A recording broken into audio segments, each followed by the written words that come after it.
tuntunan bagi umat manusia di dunia. Teman-teman sekalian, perkenalkan, saya Anwar Jalani. Insya Allah akan menemani teman-teman dalam agenda seminar internasional Ramadan pada siang hari ini yang bertemakan tentang Al-Quran, wasilah mempersatu umat. Baik, marilah kita buka acara siang hari ini dengan ucapan bismillah bersama-sama. Bismillahirrahmanirrahim. Agenda selanjutnya yaitu pembacaan ayat suci Al-Quran yang akan dilantunkan oleh Akhina Hanif Rohul Jihad. Kepada beliau kami persilahkan.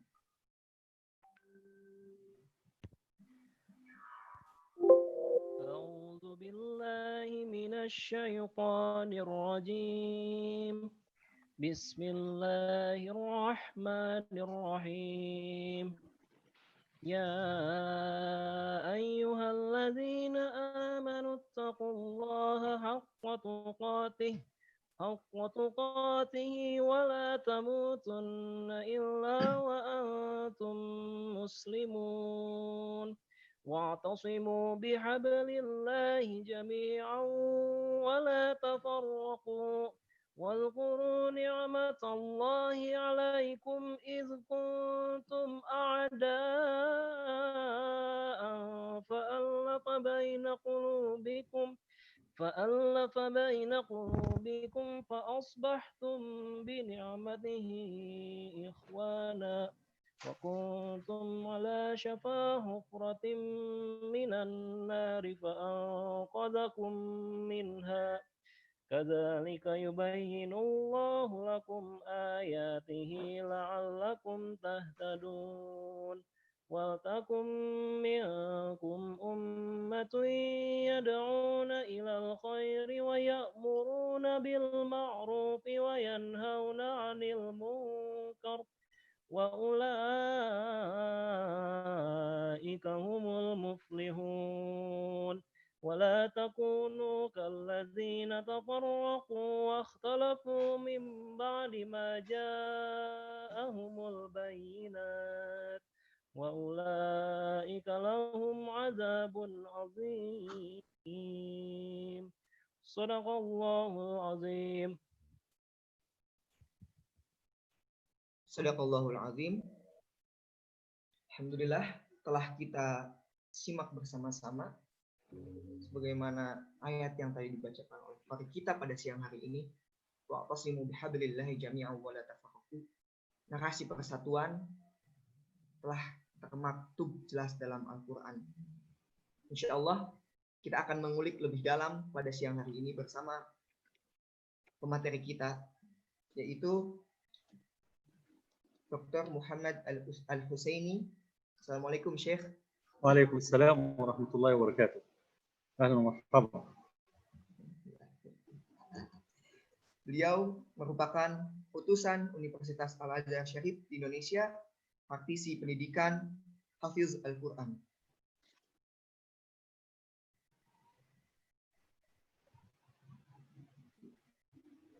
Baik. Kepada teman-teman sekalian, pada siang hari ini kita juga akan ditemani oleh mutarjim kita, yaitu Ustadz Hafif Kamal. Assalamualaikum Ustadz. Waalaikumsalam warahmatullahi wabarakatuh. Sebelum kita mulai ke acara inti, izinkan saya memperkenalkan terkait tentang profil singkat Kampung Impian. Teman-teman sekalian, Kampung Impian merupakan sebuah yayasan yang bergerak di 3 bidang, yaitu agama, bahasa, dan wirausaha. Pada bidang agama kami terfokus kepada Al-Quran, yaitu tahfizul Quran dan juga tahsin. Pada bidang bahasa, kami fokus kepada pelatihan bahasa Inggris dan bahasa Arab. Kenapa bahasa Inggris dan bahasa Arab? Dikarenakan Kampung Impian berada tidak jauh dari Bandara Internasional Kertajati di Majalengka, yang mana teman-teman semua tahu bahwasannya kini Majalengka mempunyai bandara internasional yang juga akan berdampak kepada bahasa yang mungkin akan mempengaruhi budaya di sekitar. Dan juga ada satu bidang lagi, yaitu bidang wirausaha. Pada bidang ini kami bergerak di pelatihan-pelatihan kewirausahaan, UMKM, dan lain-lain. Di sini juga kami bekerja sama dengan himpunan mahasiswa PUI, yaitu organisasi otonom dari Persatuan Umat Islam. Baik, teman-teman sekalian, jika ingin tahu lebih lanjut tentang kampung impian, bisa cek di akun sosial media kami, di Instagram kami, Kampung Impian, atau bagaimana kegiatan-kegiatan di Kampung Impian bisa dicek di YouTube Kampung Impian. Baik, untuk mempersingkat waktu, kita langsung saja ke acara inti, yaitu penyampaian materi dari pemateri kita pada hari ini, yaitu Syekh Dr. Muhammad Al-Husaini. Pada Ustadz Habib sebagai mutarjim, ini persilahkan. Dan pada pemateri. أنا أبدأ. تفضل شيخ. الحمد لله رب العالمين والصلاة والسلام على سيد الأولين والآخرين سيدنا محمد وعلى آله وصحبه أجمعين وبعد. فأمة الإسلام لها دين عظيم ورب كريم ورسول بالمؤمنين رؤوف رحيم، ولها منهج قويم القرآن الكريم، الصراط المستقيم الذي لا يأتيه الباطل لا من بين يديه ولا من خلفه، تنزيل من حكيم حميد. ونشهد أن لا إله إلا الله وحده لا شريك له، ونصلي ونسلم على من أرسله ربه رحمة للعالمين. اللهم صل وسلم وزد وبارك عليه وعلى آله وأصحابه وعلى كل من اهتدى بهديه واتبع سنته وعمل بشريعته إلى يوم الدين. السادة الكرام الحضور، كل عام وأنتم بخير، ونسأل الله سبحانه وتعالى كما بلغنا رمضان أن يعيننا فيه على طاعته، ونتقبل منا صالح الأعمال، وأن يجعلنا من المقبولين، وأن يعتق رقابنا من النار يا رب العالمين. ما أجمل أن نجتمع مع أهل القرآن في شهر القرآن، ما أجمل أن نجتمع في هذا اللقاء المبارك مع أهل القرآن الذين هم أهل الله وخاصته. قال النبي صلى الله عليه وسلم: إن لله أهلين في الأرض. قالوا: من يا رسول الله؟ قال: أهل القرآن هم أهل الله وخاصته. ومعنى أهل الله يعني أحبابه، يعني أولياؤه. فالحافظ لكتاب الله والقارئ لكتاب الله والمتدبر لكتاب الله والعالم بكتاب الله والعامل بكتاب الله إنما هو ولي الله يمشي على الأرض. فنسأل الله سبحانه وتعالى أن نكون من أهل الله وخاصته، فأهلا ومرحبا بكم جميعا. نعم. Tadi di awal Syekh mengucapkan muqaddimah, segala puji bagi Allah dan salawat kepada Rasulullah. Juga beliau menambahkan bahwa agama ini, Islam, adalah agama yang lurus, agama dengan Rabb yang dapat melakukan segala hal, agama dengan manhaj yang lurus, yang di dalamnya terdapat jalan yang lurus. Begitu juga beliau mengucapkan salawat dan salam kepada Nabi Muhammad SAW. Beliau menyampaikan kepada kita, alhamdulillah pada kesempatan kali ini Allah telah mempertemukan kita pada bulan Ramadan, yang dimana semoga Allah membantu kita juga untuk menambah ketaatan kita pada bulan Ramadan dan melepaskan kita dari ikatan api neraka di bulan ini. Betapa indahnya bulan Ramadan ini jika kita berkumpul dengan para ahlul Quran wa khassatuh. Disebutkan dalam hadis yang artinya sesungguhnya Allah memiliki ahl. Nah, siapakah ahlullah? Beliau adalah ahlul Quran. Ahlul Quran di sini yang dimaksud adalah mereka yang membaca Al-Quran, mereka yang menghafal Al-Quran, mereka yang mengajarkan Al-Quran, dan mereka yang mengamalkan Al-Quran. Mereka itulah Ahlullah, keluarga Allah yang berada di muka bumi. والقرآن الكريم هو كلام الله القديم المنزل على قلب النبي صلى الله عليه وسلم أكرم الخلق على الإطلاق بواسطة رئيس وعظيم الملائكة سيدنا جبريل عليه السلام في خير ليلة وهي ليلة القدر، ليلة المباركة، الليلة المباركة في خير شهر وهو شهر رمضان. قال الله تعالى: شهر رمضان الذي أنزل فيه القرآن هدى للناس وبينات من الهدى والفرقان. وقال تعالى: إنا أنزلناه في ليلة مباركة إنا كنا منذرين. وقال تعالى: إنا أنزلناه في ليلة القدر. قال الإمام ابن كثير رحمه الله: لما كانت هذه الأمة آخر الأمم أعطاها الله سبحانه وتعالى من الخيرات والبركات والخصائص والنعم ما لم يعطه لأمة قبلها. من هذه الخيرات والبركات بعثة النبي محمد صلى الله عليه وسلم، ونزول القرآن الكريم خير ما نزل من السماء إلى الأرض، وأعطاها شهر رمضان وغير ذلك من النعم. فالحمد لله على نعمة القرآن، والحمد لله على نعمة الصيام والقيام، ونسأل الله سبحانه وتعالى القبول. Dan juga Syekh mengatakan kepada kita, umat ini diberi kekhususan kepadanya, Allah turunkan kepada umat ini Al-Quran, yang dimana Al-Quran ini adalah kalamullah al-qadim, kalamullah yang ada sejak dulu kala. Dan Allah menurunkan kalamullah ini kepada akramul khalq, kepada sebaik-baiknya manusia, yaitu Nabi Muhammad SAW, yang dimana dalam penurunan Al-Quran ini Allah mengutus sebaik-baiknya malaikat, yaitu malaikat Jibril, untuk menyampaikan sebaik-baiknya kitab kepada manusia terbaik. Dan penyampaian ini dilakukan pada bulan terbaik, yaitu bulan Ramadan, yang dimana bulan Ramadan ini di dalamnya terdapat malam terbaik, yaitu malam Lailatul Qadar.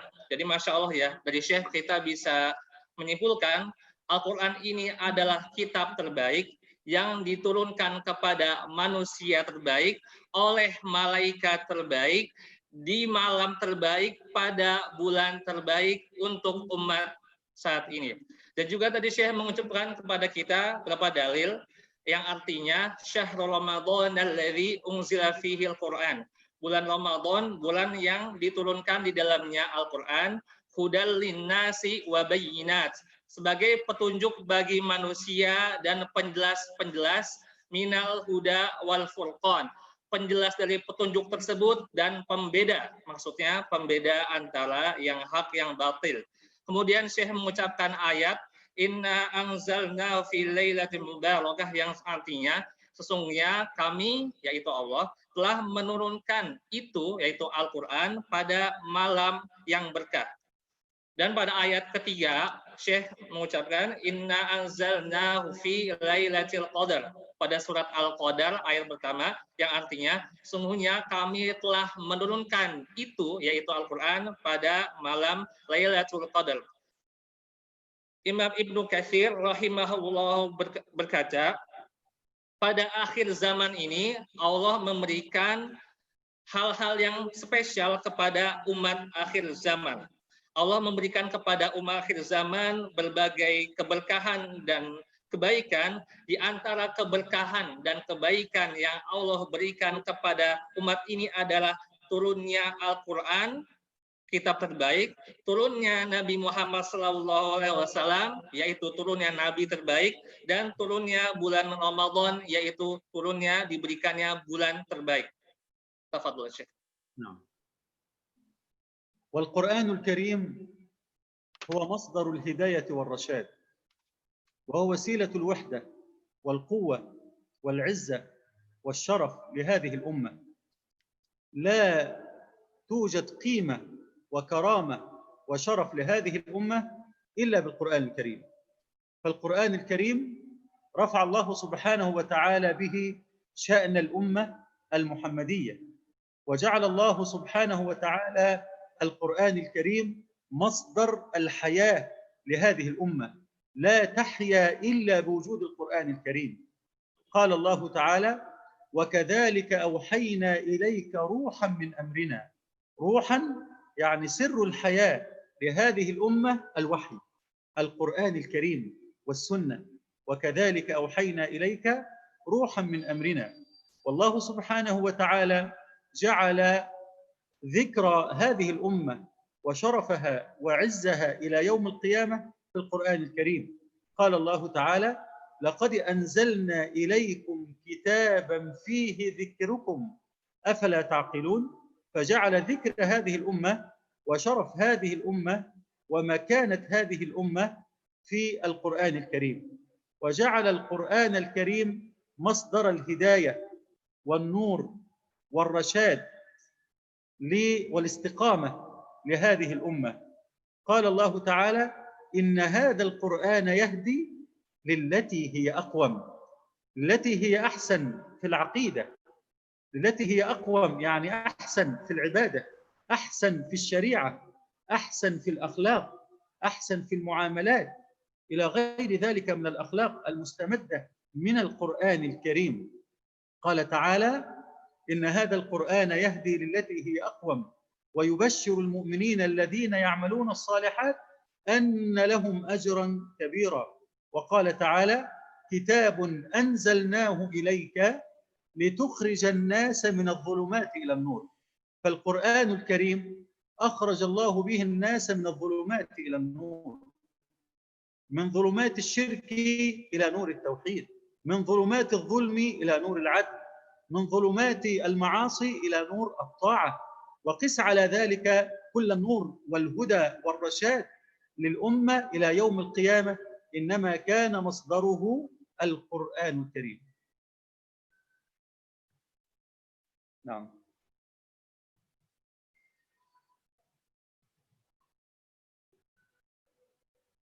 صلاح كان.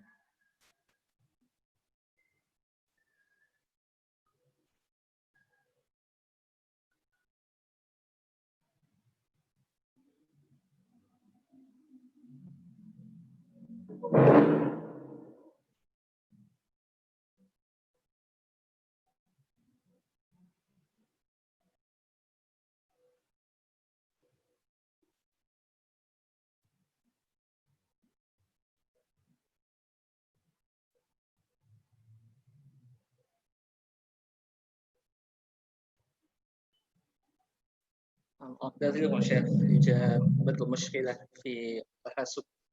Oke, kita akan menerjemahkan. Tadi maaf teman-teman, ada beberapa poin yang tidak sampai. Saya akan menerjemahkan beberapa poin yang tadi saya dengar karena tadi sempat putus koneksi. Al-Qur'anul Karim adalah masdarul hidayah, yaitu sumber petunjuk bagi manusia. Dan Al-Qur'anul Karim adalah wasilatun lil wihdah. Apa artinya? Menjadi perantara untuk mempersatukan umat Islam. Umat Islam tidak akan menjadi umat yang mulia kecuali dengan Al-Qur'anul Karim.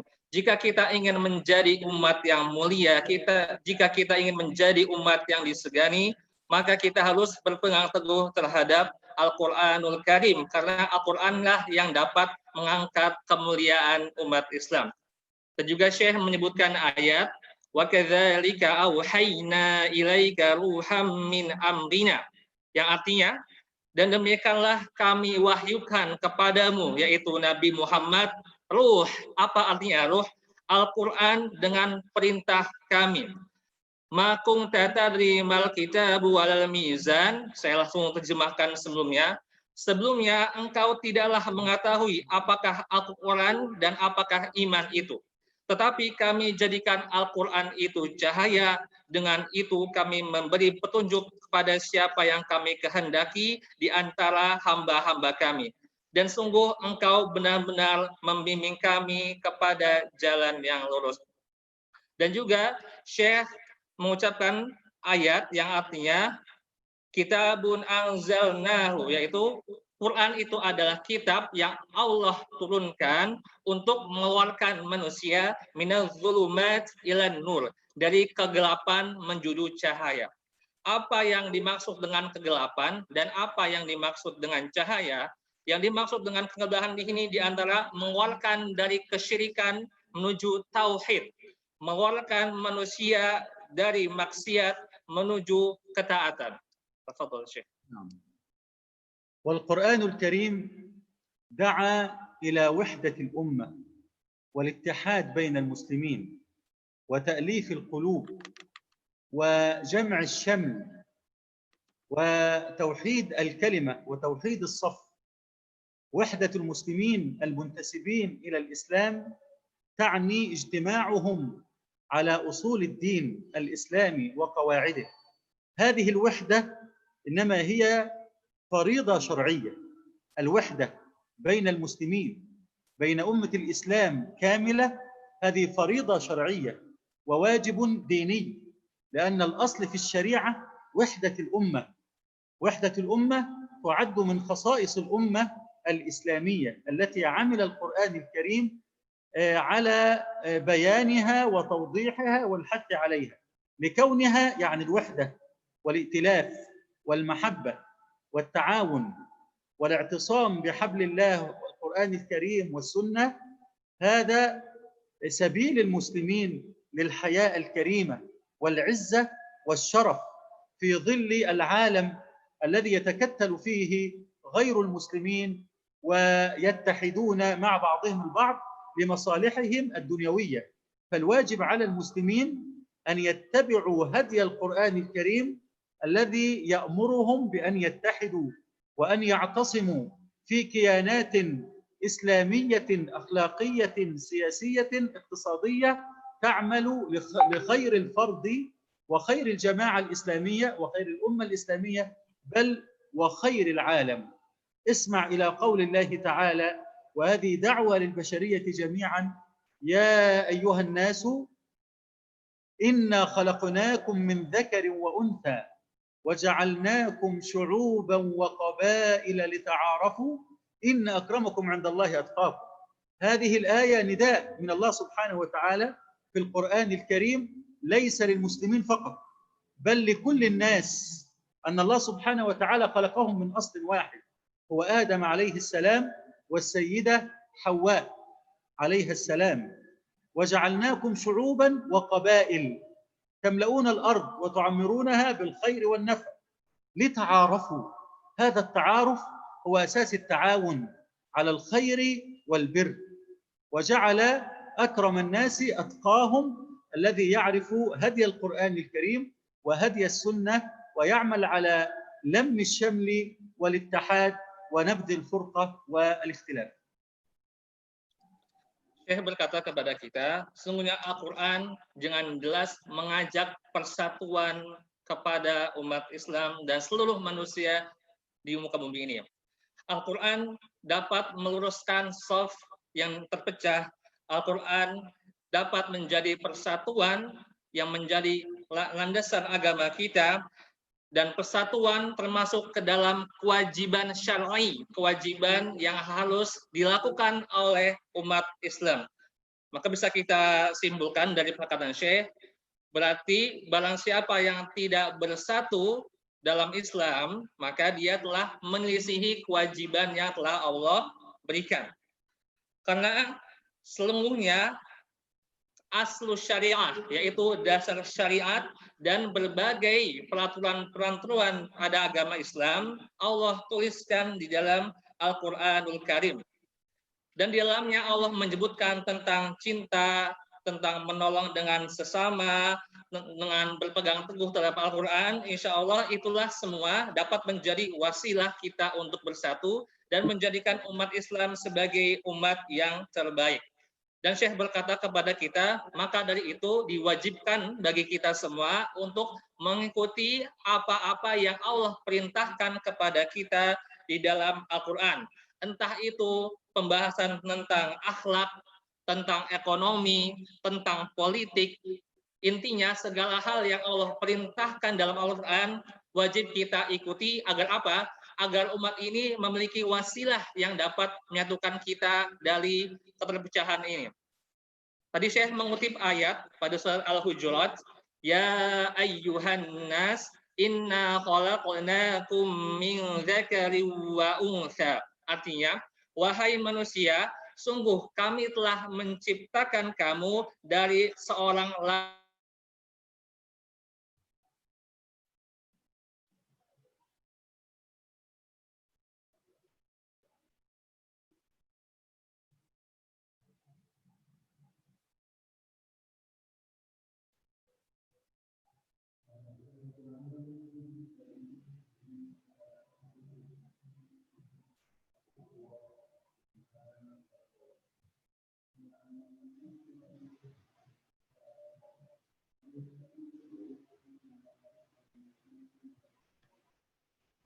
في مشكلة في الإنترنت.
Mohon maaf teman-teman, pastinya sedang ada masalah terkait dengan jaringannya. Maaf kita menunggu.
Mohon maaf kepada peserta sekalian. Insya Allah ini sedang mencoba connecting kembali, mencoba menyambungkan kembali.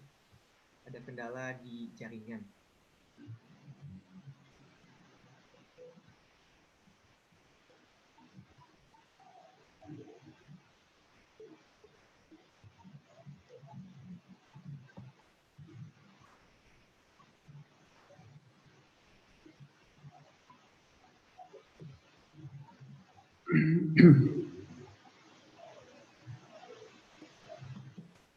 Afwan ya Syekh, nantazir lahzah. Tidak masalah. هناك مشكلة.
Alhamdulillah.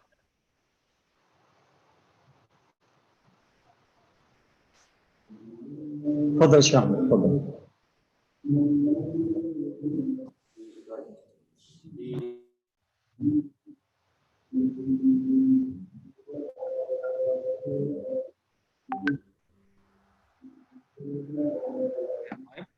tadi Syekh intinya maaf ya, banyak poin yang tadi saya hilang karena koneksi yang bermasalah. Ini tadi terakhir yang saya dengar Syekh menyebutkan surat Al-Hujurat ayat ke-13. Yang situ Allah intinya menjelaskan bahwa ayat tadi ya Yuhannas inna khalaqnakum min dzakari wa unsa itu adalah ayat yang Allah sampaikan untuk semua manusia. Bukan hanya untuk umat Islam, tetapi ayat ini ditujukan untuk semua manusia. Mengapa? Karena semua manusia berasal dari satu unsur, satu asal, yaitu nenek moyangnya sama-sama Nabi Adam dan Siti Hawa. Maka Allah memerintahkan kepada kita untuk bersatu, karena setelah Nabi Adam dan Siti Hawa Allah turunkan ke dunia, lahir dari mereka berbagai banyak suku dan kabilah, dan kita diperintahkan untuk mengenal satu sama lain, yaitu lita'arafu. Dan di ujung ayat Allah menyebutkan tentang ukuran siapakah di antara kabilah-kabilah ini, siapakah di antara manusia-manusia yang menjadi sebaik-baiknya manusia. Yaitu standarnya adalah takwa. Inna akramakum indallahi atqakum. Artinya sesungguhnya sebaik-baiknya manusia adalah yang paling bertakwa. Tafadhol Syekh. وجاءت العديد من نصوص القرآن الكريم الآيات الكريمة تحث على الألفة والمحبة والاتفاق والاجتماع وتحذر من الفرقة والاختلاف. قال الله تعالى: إن هذه أمتكم أمة واحدة وأنا ربكم فاعبدون. وقال الله تعالى: يا أيها الرسل كلوا من الطيبات واعملوا صالحا إني بما تعملون عليم وإن هذه أمتكم أمة واحدة وأنا ربكم فاتقون. فهذه الآيات دلت على أن رسالة الأنبياء جميعا، بل رسالة الرسل وما أكدت عليه الكتب السماوية، أن أمة الإسلام في كل زمان ومكان إنما هي أمة واحدة، أمة الجسد الواحد، أمة الأخوة والمحبة والتماسك والتعاون. قال النبي صلى الله عليه وسلم: مثل المؤمنين في توادهم وتعاطفهم وتراحمهم كمثل الجسد الواحد إذا اشتكى منه عضو تداعى له سائر الأعضاء بالحمى والسهر. وقال الله تعالى: وإن جنحوا للسلم فاجنح لها وتوكل على الله إنه هو السميع العليم. وإن يريدوا أن يخدعوك فإن حسبك الله. الآية وإن جنحوا للسلم هذا بالنسبة للتعامل مع المشركين، إذا أرادوا السلم وعدم الحرب فلنعطيهم ذلك، ولا نحارب ولا نحب الحرب ولا نحب سفك الدماء ولا نحب الخراب ولا نحب القتل. فإذا استقام المشركون والأعداء على الصلح صالحناهم. وإن جنحوا للسلم فاجنح لها وتوكل على الله إنه هو السميع العليم. وإن يريدوا أن يخدعوك فإن حسبك الله هو الذي أيدك بنصره وبالمؤمنين وألف بين قلوبهم. وألف بين قلوبهم يعني بين قلوب المؤمنين. وألف بين قلوبهم لو أنفقت ما في الأرض جميعا ما ألفت بين قلوبهم ولكن الله ألف بينهم. فالذي ألف بين قلوب المؤمنين هو الله سبحانه وتعالى، وجعل بين المؤمنين المحبة والتسامح والاجتماع وعدم الفرقة. وحذر القرآن الكريم من الاختلاف والتفرق. قال الله تعالى: منيبين إليه واتقوه وأقيموا الصلاة ولا تكونوا من المشركين من الذين فرقوا دينهم وكانوا شيعا كل حزب بما لديهم فرحون. فأهل الشرك طوائف كثيرة وملل كثيرة وهم مختلفون دائما، لكن أهل الإسلام يجمعهم التوحيد، يجمعهم القرآن، تجمعهم سنة النبي صلى الله عليه وسلم. طيب. Syekh menyebutkan berbagai macam dalil. Dalil pertama, Syekh menyebutkan sesungguhnya Al-Quran dan Al-Hadis menyebutkan banyak sekali anjuran kepada umat Islam untuk bersatu.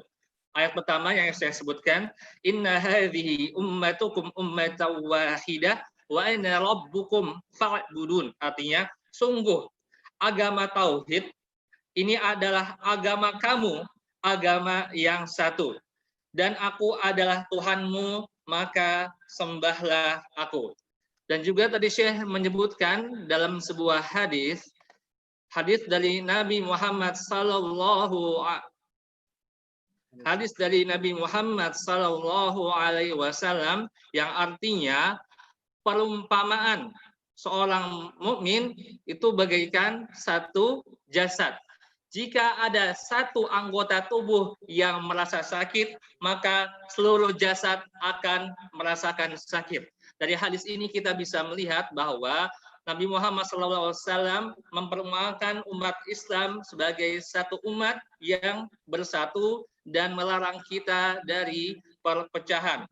Dan juga tadi Syekh menyebutkan sebuah ayat yang terdapat dalam Al-Quran, wa in janahu lisalmi fajnah laha wa tawakkal 'ala Allah innahu huwas samiul alim. Artinya, tetapi jika mereka condong kepada perdamaian, yaitu kafir, mereka di sini orang kafir, maka terimalah dan bertakwalah kepada Allah. Sungguh Allah Maha mendengar lagi Maha mengetahui. Di ayat selanjutnya disebutkan wa yuridu ayyakhda'uka fa inna hasbakallah. Yang demikian itu karena sesungguhnya Allah tidak akan mengubah suatu nikmat yang telah diberikannya kepada satu kaum. Wallazi ayyadaka binasrihi wa bil mu'minin. Yang artinya adalah, maaf, saya salah terjemah ayat. Wa yuridu ayyakhda'uka fa inna hasbakallah. Dan jika mereka orang kafir hendak menipumu, maka hasbakallah. Cukuplah Allah sebagai pelindung bagimu. Wallazi ayyadak. Dialah Allah yang memberikan kekuatan binasrihi wa bil mu'minin. Kekuatan kepada kamu dengan pertolongannya dan dengan orang-orang mukmin. Wa allafa baina qulubihim, dan dialah Allah yang mempersatukan hati orang yang beriman. Walau allafta ma fil ardi jami'an ma walau anfaqta ma fil ardi jami'an ma allafta baina qulubihim walakinallaha allafa bainahum innahu azizun hakim. Yang artinya, walaupun kamu menginfakkan semua kekayaan yang berada di bumi ini, niscaya kamu tidak dapat mempersatukan hati mereka. Allah yang telah mempersatukan hati mereka, sungguh Allah lah yang maha kuasa.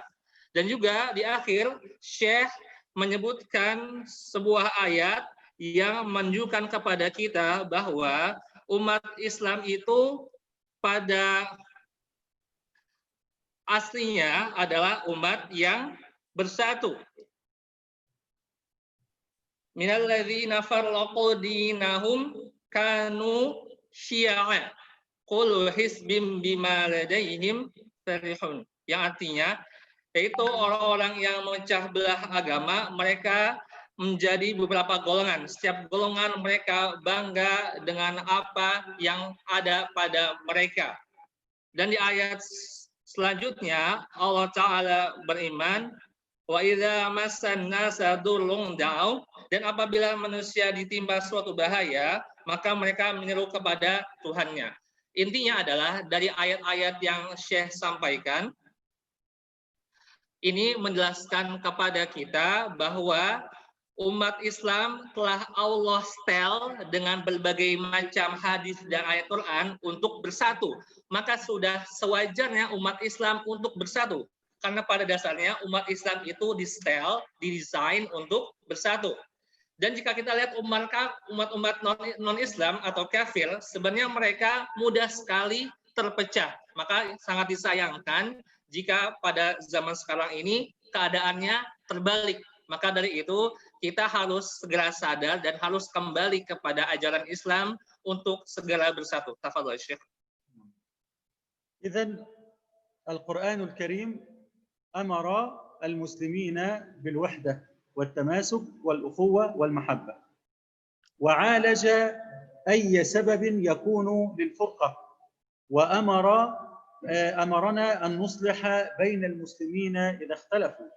قال الله تعالى: يسألونك عن الأنفال قل الأنفال لله والرسول فاتقوا الله وأصلحوا ذات بينكم.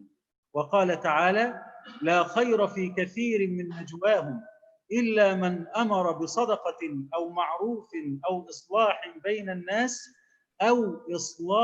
بين الناس ومن يفعل ذلك ابتغاء مرضات الله فسوف نؤتيه أجرا عظيما.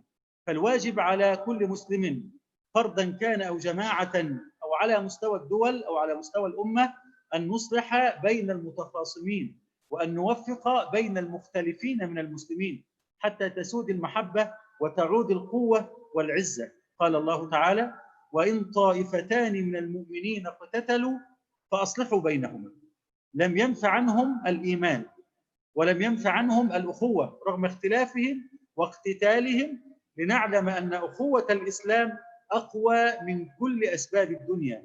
وإن طائفتان من المؤمنين اقتتلوا فأصلحوا بينهما، فإن بغت إحداهما على الأخرى فقاتلوا التي تبغي حتى تفيء إلى أمر الله، فإن فاءت فأصلحوا بينهما بالعدل وأقسطوا إن الله يحب المقسطين إنما المؤمنون إخوة فأصلحوا بين أخويكم واتقوا الله لعلكم ترحمون. بل الأعجب أن الله سبحانه وتعالى أعطى غير المسلمين الفرصة للهداية والإسلام والدخول في دين الإسلام وإقامة الأخوة والمحبة. قال الله تعالى في شأن غير المؤمنين: فإن تابوا وأقاموا الصلاة وآتوا الزكاة فإخوانكم في الدين. ما أجمل هذا الدين الذي يدعو إلى هذه الوحدة التي تكون مصدرا للعزة والكرامة. Oke, pada kesempatan kali ini Syekh menyebutkan kepada kita obat apa yang bisa kita lakukan jika kita menemukan perpecahan dalam umat ini. Jadinya tidak hanya Allah memberikan perintah untuk bersatu, tapi Allah juga memberikan kepada kita obat-obat yang dapat kita gunakan untuk mengobati perpecahan dalam umat ini. Ayat pertama Syekh menyebutkan awal surat Al-Anfal, yas'alunaka 'anil anfal, artinya mereka menanyakan kepadamu wahai Nabi Muhammad tentang pembagian harta rampasan perang. Qulil anfal lillahi war rasul. Katakanlah harta rampasan perang itu milik Allah dan Rasulnya. Fattaqullaha wa aslihu dzata bainikum. Maka bertakwalah kepada Allah dan perbaikilah hubungan di antara sesamamu. Wa atiullaha wa rasulah in kuntum mu'minin. Dan taatlah kepada Allah dan Rasul jika kamu orang-orang yang beriman. Mungkin sedikit saya tambahkan dari penjelasan Syekh. Ayat ini turun ketika para sahabat Nabi Muhammad SAW mereka berselisih tentang pembagian harta rampasan perang, yang dimana perselisihan ini sampai membuat mereka ingin berpecah, gitu ya, karena harta rampasan perang. Tetapi pada ayat ini Allah memberitahukan kepada umat Islam bagaimana pembagian rinci harta rampasan perang. Tujuannya apa? Agar kita tidak saling berselisih. Tetapi pembagian rinci ini disebutkan di ayat selanjutnya, bukan ayat ini. Intinya adalah Allah Ta'ala memberikan solusi kepada kita semua jika Allah Ta'ala melihat pada umat Islam sebab-sebab perpecahan. Maka Allah akan memberikan solusi untuk mengatasi perpecahan ini. Dan selanjutnya disebutkan dalam ayat lain, la khaira fi katsirin min najwahum illa man amara bi shadaqatin aw ma'rufin aw islahin bainan nas wa may yaf'al dzalika ibtigha'a mardatillah fasawfa nu'tihi ajran 'azima. Artinya tidak ada kebaikan dari banyak pembicaraan rahasia mereka kecuali pembicaraan rahasia dari orang yang menyuruh untuk bersedekah atau berbuat kebaikan, atau mengadakan perdamaian di antara mereka. Barang siapa berbuat demikian karena mencari keridhaan Allah, maka kelak kami akan memberinya pahala yang besar. Nah, di sini Allah memberitahukan kepada kita, di antara orang-orang yang mendapatkan pahala yang besar dari Allah Ta'ala, siapa mereka? Mereka lah yang mengadakan perdamaian di antara manusia. Dan juga disebutkan dalam ayat lainnya, Allah Ta'ala berfirman, wa in ta'ifatani minal mu'minina qatatalu fa aslihu bainahuma. Yang artinya, jika ada ta'ifatan, jika ada dua golongan orang-orang mukmin yang berperang, maka damaikanlah antara keduanya. Wa in ta'ifatani minal mu'minina qatatalu fa aslihu bainahuma. Fa in bagat ihdahuma 'alal ukhra faqatilul lati tabghi hatta tafi'a ila amrillah. Kita akan lanjutkan terjemahannya. Kalau dia menuruti, bukan menuruti di sini, wa im bagat ihdahuma 'alal ukhra, artinya adalah jika salah satu dari keduanya berbuat zalim terhadap golongan yang lain, maka perangilah golongan yang berbuat zalim itu sehingga golongan itu kembali kepada perintah Allah. Jika golongan itu telah kembali kepada perintah Allah, maka damaikanlah antara keduanya dengan adil dan berlakulah adil. Sungguh Allah mencintai orang-orang yang berlaku adil. Ayat selanjutnya Allah berfirman, innamal mu'minuna ikhwatun fa aslihu baina akhwaikum. Artinya, sesungguhnya orang-orang mukmin itu bersaudara. Karena itu damaikanlah antara kedua saudaramu yang berselisih dan bertakwalah kepada Allah agar kamu mendapat rahmat-Nya. Dan yang terakhir, Syekh menyebutkan sebuah dalil yang menyebutkan kehebatan ajaran Islam ini. Allah Ta'ala masih memberikan kepada orang-orang kafir sekalipun kesempatan untuk bersatu dan kesempatan untuk bersatu kepada agama Islam agar termasuk ke dalam persatuan yang Allah inginkan. Yaitu dalam ayat fa'il tabu wa aqamus shalah. Nah, di sini disebutkan kepada orang-orang kafir, fa'il tabu wa aqamus shalah wa atauz zakah fa ikhwanukum fid din wa nufassilul ayati liqaumi ya'lamun. Artinya, jika mereka orang kafir itu bertaubat, melaksanakan salat dan menunaikan zakat, maka berarti mereka itu adalah saudara-saudaramu seagama. Kami menjelaskan ayat-ayat itu bagi orang-orang yang mengetahui. Tafadhal Syekh. طيب نختم إن شاء الله بهذه الكلمة ونفتح المجال للمناقشة. آخر المقصود بوحدة المسلمين واجتماعهم أن يلتقي المسلمون وينضم بعضهم إلى بعض ولا يتفرقوا في كل نواحي الحياة وكل مجالات الحياة. ولن يجتمع المسلمون ولن يتحدوا إلا حول القرآن الكريم والسنة النبوية المطهرة. فالذي يجمع شمل المسلمين ويوحد صفهم ويوحد كلمتهم ويرفع رايتهم وعزهم وشرفهم هو القرآن الكريم. قال الله تعالى واعتصموا بحبل الله جميعا ولا تفرقوا واذكروا نعمة الله عليكم إذ كنتم أعداء فألف بين قلوبكم فأصبحتم بنعمته إخوانا. فالله سبحانه وتعالى جمع شمل العرب بعد الاقتتال والتناحر والبغض بالإسلام إلى المحبة والتعاون والاتفاق.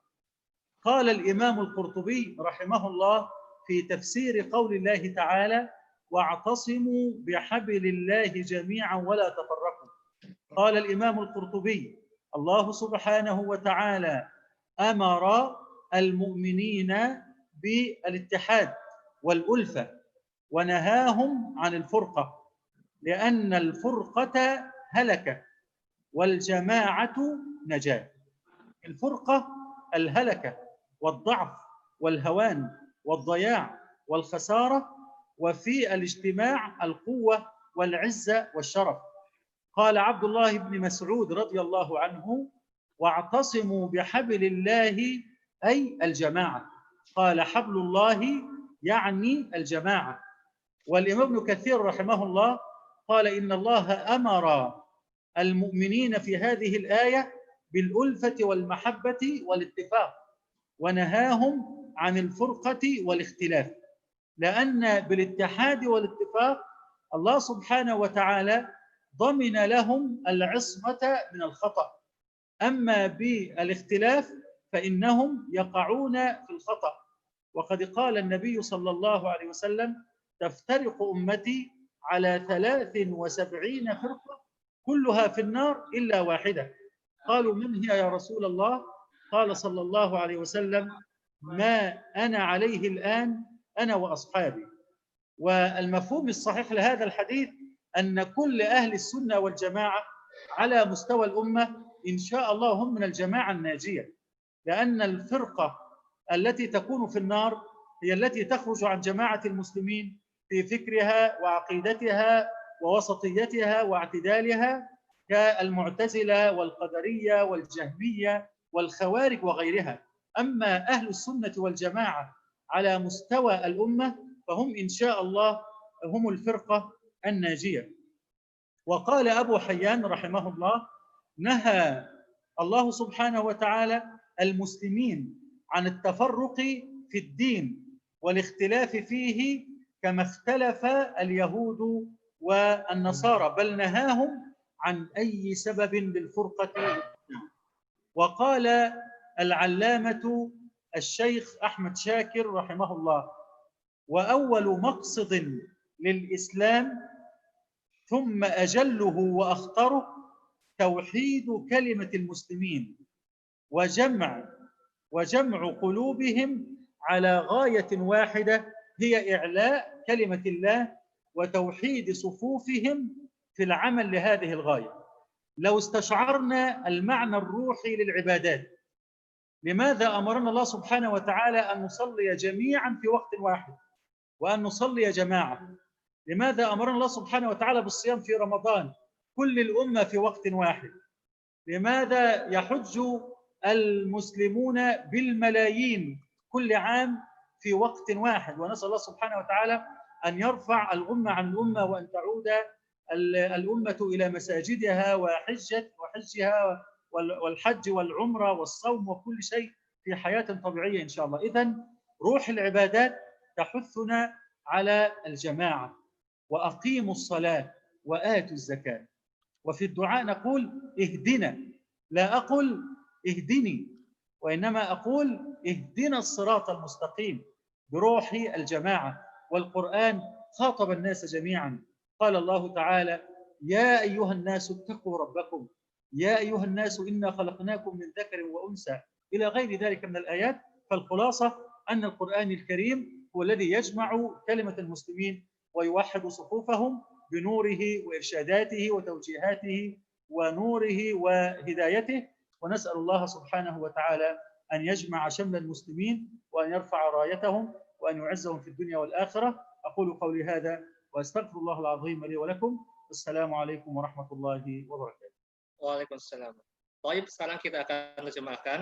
Jadi saya memberikan kepada kita inti dari pembahasan kita hari ini. Intinya adalah umat Islam tidak dapat bersatu kecuali bila kita kembali kepada Al-Quran dan Al-Hadis.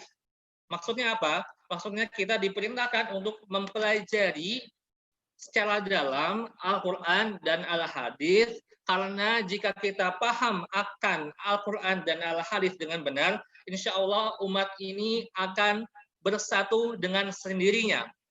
Kok bisa umat Islam bersatu dengan sendirinya? Karena memang pada dasarnya banyak sekali syariat-syariat Islam yang disetel untuk bersatu. Nanti kita bahas maksudnya ya Pak. Tadi saya mengucapkan ayat yang dikutip dari surat Ali Imran, wa'tasimu bihablillahi jami'a wa la tafarraqu, dan berpeganglah kamu semuanya kepada tali agama Allah, maksudnya agama di sini. Dan janganlah kamu bercerai-berai, dan ingatlah nikmat Allah kepadamu ketika kamu dahulu pada masa jahiliyah bermusuhan, lalu Allah mempersatukan hatimu sehingga dengan karunia-Nya kamu menjadi bersaudara. Sedangkan ketika itu kamu berada di tepi jurang neraka, lalu Allah menyelamatkan kamu dari sana. Demikianlah Allah menerangkan ayat-ayatnya kepadamu agar kamu mendapat petunjuk. Nah, dari sini kita bisa melihat dulu bagaimana bangsa Arab itu terkenal dengan bangsa yang terbelakang. Ini saya sedikit tambahkan dari penjelasan Syekh. Bangsa Arab itu bangsa yang terbelakang, bangsa yang gemar berperang antar kabilah, tetapi semenjak Allah turunkan Al-Quran kepada bangsa Arab, Allah jadikan bangsa Arab sebagai sebaik-baiknya bangsa pada zaman itu. Bangsa yang dapat mengalahkan Imperium Persia dan Romawi. Padahal tadinya mereka adalah bangsa yang terbelakang. Mengapa bisa? Karena mereka ketika turun Al-Quran, mereka mempelajari Al-Quran dan Al-Quran mempersatukan mereka. Dan Syekh mengucapkan beberapa tafsir dari ayat ini. Imam Qurtubi berkata, sungguhnya Allah memerintahkan kepada kita untuk bersatu dan melarang kita dari furqah, yaitu bercerai-berai. Karena di dalam bersatu ini terdapat kemenangan dan di dalam persatuan terdapat kecelakaan dan kehinaan. Kemudian Ibnu Mas'ud radhiyallahu anhu ketika beliau menafsirkan kata hablullah pada ayat ini, artinya adalah jamaah, persatuan, jamaah. Dan kemudian Ibnu Katsir ketika menafsirkan ayat ini, beliau berkata bahwa sesungguhnya Allah Ta'ala memerintahkan kepada kita untuk bersatu dan melarang kita untuk berpecah belah. Jika kita dapat memahami Al-Quran dan As-Sunnah secara benar, insya Allah kita akan menjadi umat yang bersatu. Karena seperti yang saya sebutkan, kebanyakan umat-umat yang sesat, atau kita bisa bilang Islam yang tersesat, itu adalah mereka-mereka yang gagal dalam memahami Al-Quran dan As-Sunnah. Di antara kelompok-kelompok yang gagal paham terhadap Al-Quran dan As-Sunnah, seperti yang saya sebutkan, ada Mu'tazilah, ada Khawarij, ada Qadariyah. Mereka menyimpang dari ajaran Islam karena kesalahan mereka dalam memahami Al-Quran dan As-Sunnah. Maka dari itu, Syekh menyerukan kepada kita untuk kembali kepada Al-Quran dan As-Sunnah. Dan Imam Abu Hayyan berkata, mengutip ayat yang tadi, sesungguhnya Allah Ta'ala nahana an tasarruf.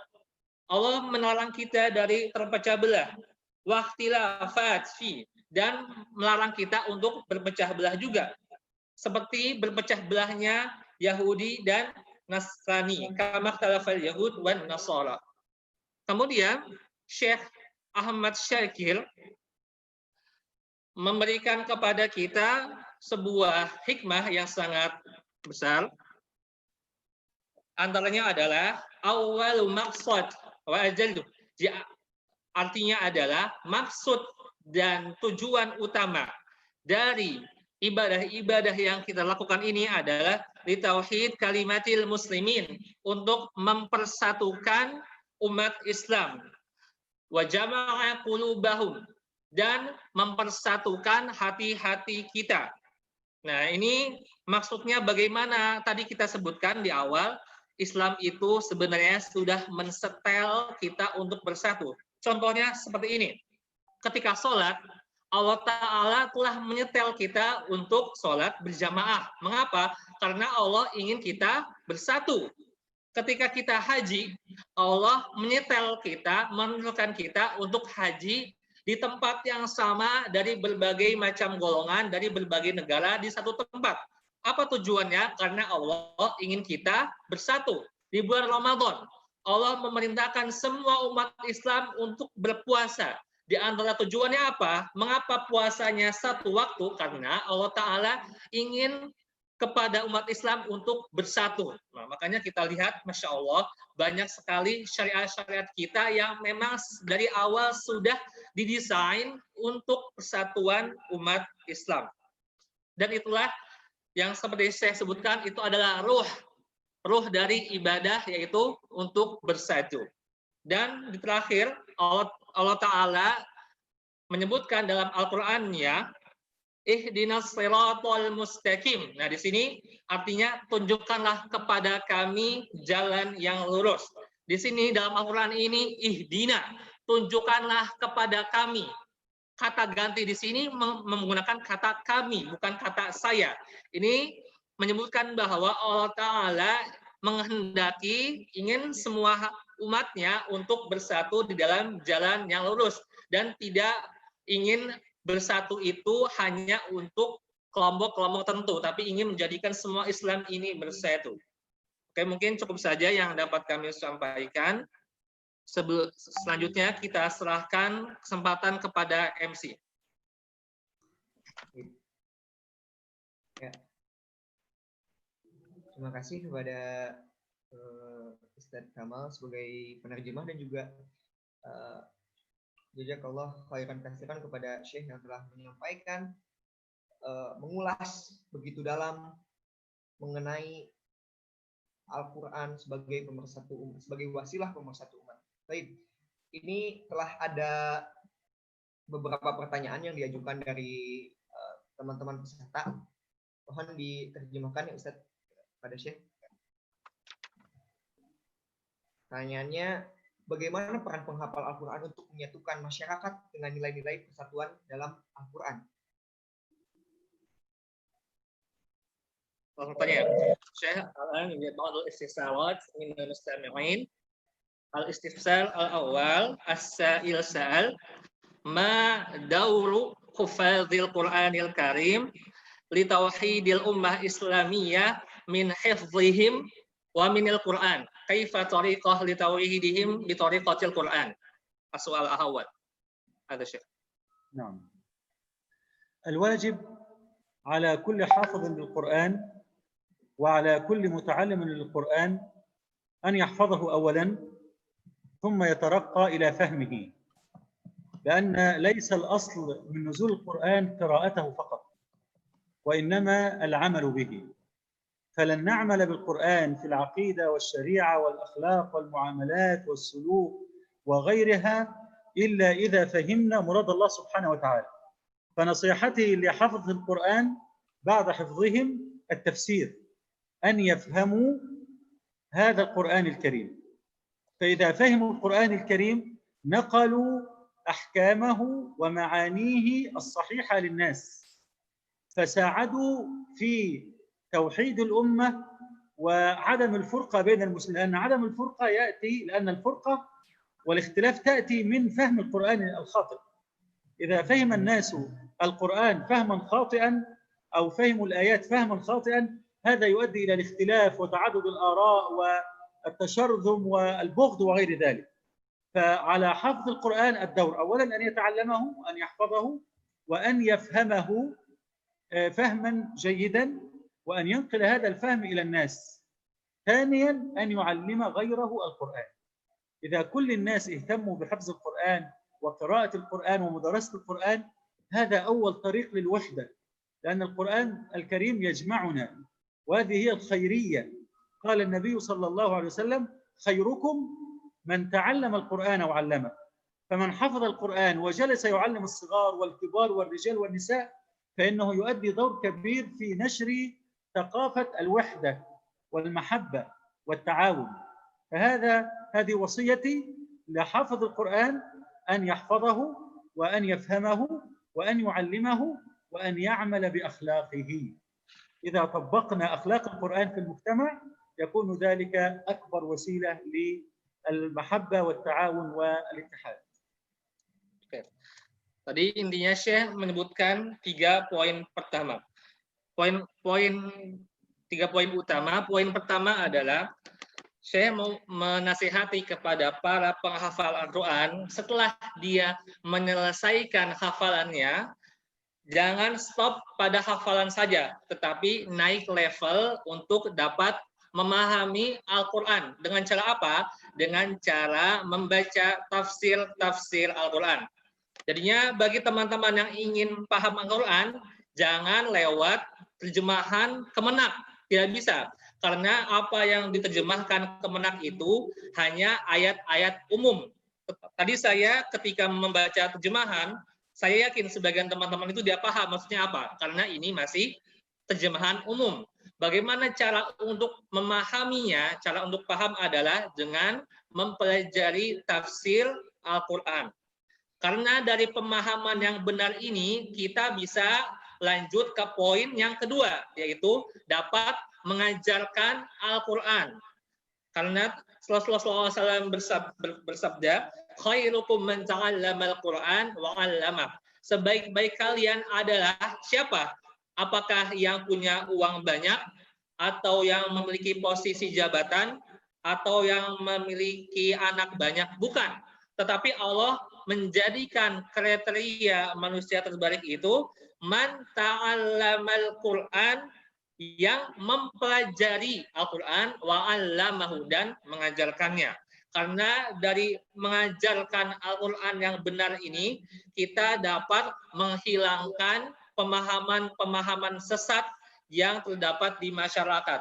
Karena biasanya pemahaman-pemahaman sesat ini berangkat dari kegagalpahaman orang-orang terhadap Al-Quran. Jika kita melihat terorisme atau melihat ada pihak-pihak oknum Islam yang melakukan hal-hal yang tidak terpuji, itu biasanya disebabkan oleh kegagalpahaman orang tersebut dalam memahami Al-Quran. Jadi cara untuk bersatu yang kedua adalah mengajarkan Al-Quran agar orang-orang dapat memahami agama Islam ini dengan benar. Karena kalau sudah paham dengan benar, insya Allah akan mudah bersatu. Poin yang ketiga yang saya katakan, kita harus menghiasi diri kita dengan akhlak Al-Quran. Karena dengan akhlak Al-Quran ini, orang-orang akan tertarik kepada kepribadian dai tersebut. Tidak elok jika ada seorang penghafal Al-Quran yang tahu tafsirnya, tetapi akhlaknya tidak terpuji. Kebaikan yang ada dalam Al-Quran itu akan terlihat buruk karena akhlak orang tersebut. Bukan karena Al-Quran yang buruk, tapi karena orangnya yang buruk. Makanya kita harus bisa melakukan 3 step ini. Pertama, memahami. Kedua, mengajarkan. Dan yang ketiga, menghiasi akhlak kita dengan Al-Quran. Karena semua itu menjadi wasilah untuk mempersatukan umat Islam lewat jalur Al-Quran. Sudah.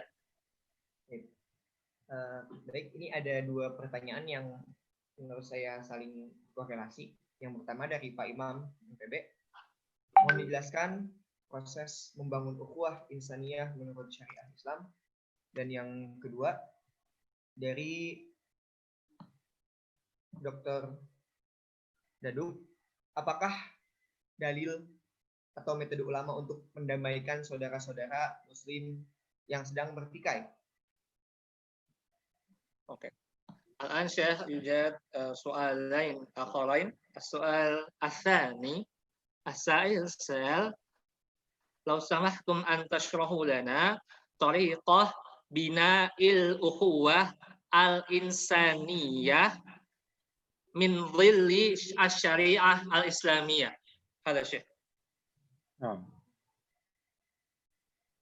بناء الأخوة الإنسانية هو قال هكذا. نعم. الإسلام جاء بكل ما يصلح الناس في الدنيا والآخرة، والإسلام دين سلام مع الجميع، ودين تسامح وتعاون على الخير والبر. القرآن الكريم أمر الناس بعبادة الله سبحانه وتعالى وعمارة الأرض. وعبادة الله سبحانه وتعالى وعمارة الأرض لا تتحقق في ظل الحروب وفي ظل العداوات، وإنما تتحقق في ظل الأمن والأمان والاستقرار والسلام. فالقرآن الكريم يدعو المسلمين إلى التسامح مع غير المسلمين، ما يسميه العالم المعاصر بالأخوة الإنسانية، معناها التعايش السلمي داخل حدود كل دولة مع احترام المعتقدات الأخرى وعدم التدخل في شؤونه. النبي عليه الصلاة والسلام لما هاجر إلى المدينة احترم عقائد الآخرين من اليهود والنصارى والوثنيين. ما معنى احترمهم؟ يعني جعل لهم الحرية في أن يعتقدوا ما يشاءون. وتكلم القرآن الكريم عن كتب اليهود وكتب النصارى بأنها كتب سماوية وأنها فيها الهداية والنور، وأعطاها حقها. قال الله تعالى: إنا أنزلنا التوراة فيها هدى ونور. وقال تعالى: وقفينا عيسى بن مريم مصدقا لما بين يديه من التوراة وآتيناه الإنجيل فيها هدى ونور. فيه هدى ونور. إذن الإسلام يدعو إلى التسامح، ويدعو إلى التعايش مع الآخرين، ويدعو إلى السلم الاجتماعي. ما معنى السلم الاجتماعي؟ أن نعيش داخل دولة المواطنة، الكل له حق الحياة والكل له حق الاعتقاد، لا يجبر أحد على الدخول في الإسلام. هذه عقيدتنا، والذي يدخل الإسلام مكرها ليس بمسلم. إذن نتعاون مع غير المسلمين في أمور الدنيا بما يصلح لنا أحوالنا جميعا، ونتعايش معهم في نطاق قول الله تعالى: وتعاونوا على البر والتقوى. هذه آية عامة: وتعاونوا على البر والتقوى ولا تعاونوا على الإثم والعدوان.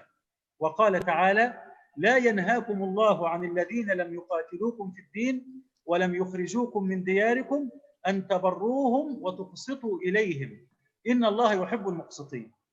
فالإنسان غير المسلم نعامله بأخلاق الإسلام، فلا يرى منا إلا الخير، ولا يرى منا إلا التسامح، ولا يرى منا إلا التعاون، وكل له عقيدته. ليس مطلوب مني كمسلم أن أؤمن بعقيدة الآخر لكي أكون مواطنا صالحا، لا، لكم دينكم ولي دين. هو يعتقد فيما يشاء وأنا أعتقد فيما أراه صوابا في ديني في القرآن والسنة، لكن لا يكون هناك عداوة، لا يكون هناك ظلم، لا يكون هناك إلا أخلاق الإسلام. إذا اتفقنا على ذلك وأدى ذلك إلى أمن الوطن وإلى استقرار الوطن وإلى يعني العيش المشترك على الرغم من اختلاف الدين والاعتقاد والمذهب وكل شيء، هذا ما دعا إليه الإسلام الناس اليوم بالسلم الاجتماعي. نعم. Saya mau menyebutkan beberapa poin, di antaranya adalah Islam, sesungguhnya Islam ini turun dengan segala apa saja yang dapat memberikan kebaikan kepada manusia. Islam mengajarkan kepada kita perdamaian dan hidup berdampingan dengan damai ketika kita hidup di dalam suatu negara yang di dalamnya terdapat penduduk yang menganut berbagai macam agama.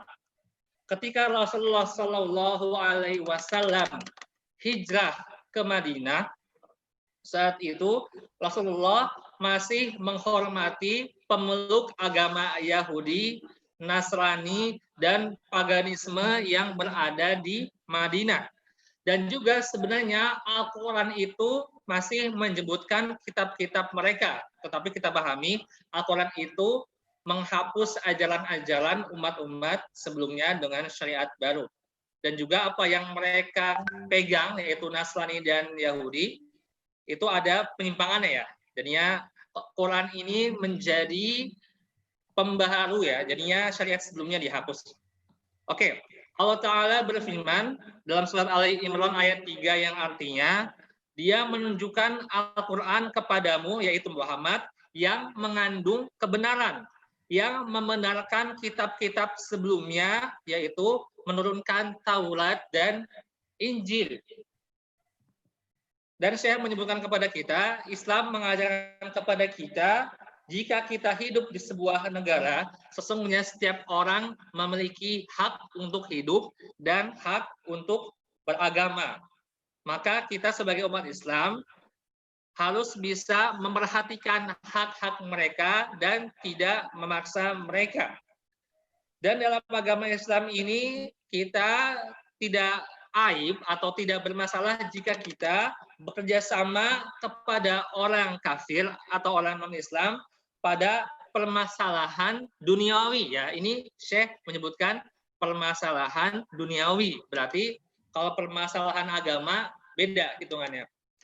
Dan juga Allah Ta'ala berfirman dalam Al-Quran, وَتَعَوَنُوا عَلَى الْبِرِّ وَالتَّقْوَى, dan saling tolong-menolong kalian dalam kebaikan dan dalam ketakwaan. Ayat ini ayat umum, yang maksudnya adalah kita diperintahkan untuk saling tolong-menolong dalam kebaikan dan ketakwaan.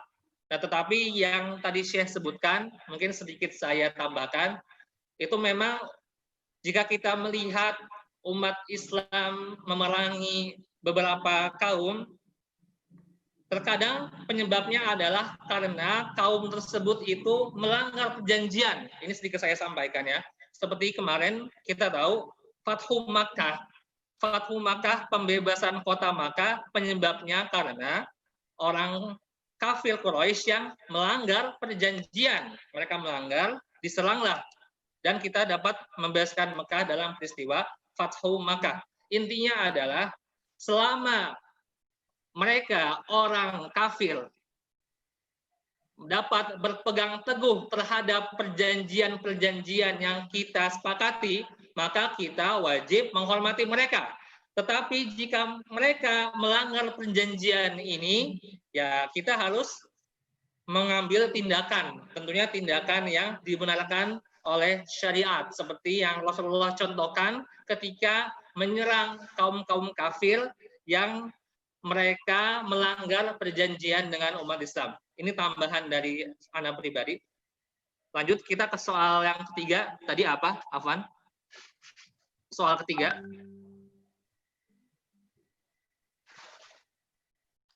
Yang dalil. Adakah dalil atau bentuk untuk saudara muslim yang sedang bertikai? Syekh, as-soal al-thalith haqiqatan qad dzakartahu fil muhadharah lakin huwa yu'idu soal. As-soal hakada. Hal hunak al-adillah awil manhaj minal ulama li islahil insan wal muslimin fi niza'ihim. Fi islahil muslimin athna niza'. نعم. تفضل يا شيخ. بسم الله. القرآن الكريم حثنا على ألا ندع سببا للخلاف أو سببا للنزاع، لكن ماذا لو اختلفنا في أمر نعود إلى كتاب الله وعلى سنة رسول الله صلى الله عليه وسلم. فإن تنازعتم في شيء فردوه إلى الله والرسول إن كنتم تؤمنون بالله واليوم الآخر. الله سبحانه وتعالى أمر المسلمين إذا اختلفوا في أي أمر من الأمور أن يعودوا إلى القرآن وإلى السنة.